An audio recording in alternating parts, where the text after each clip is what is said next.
Okay mga S-Friends, so past 6 na po ito ng gabi, paggabi na, pero ito na yung pinaka-last na pupuntahan natin ngayon.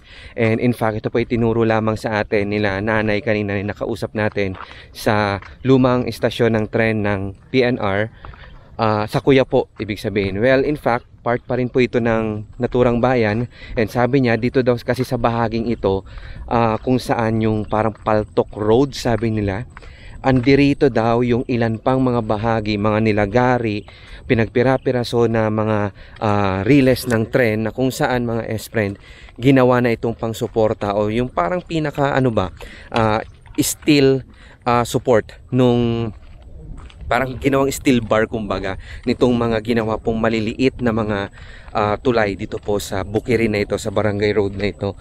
So as you can see, talagang padilim na, pasensya na kung ganyan ang itsura namin. Ayan, so document pa po natin dahil nararamdaman ko nandirito na, malapit na yung hinahanap natin na yun. So sana may makita pa tayo.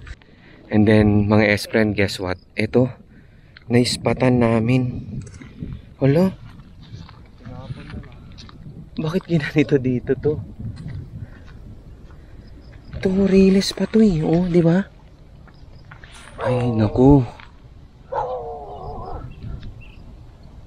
Teka, ito na ba yung, kasi kung susundan yung ito ba yung PNR row?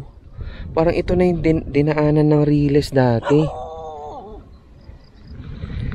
Pero nandirito lang tong riles na to, grabe.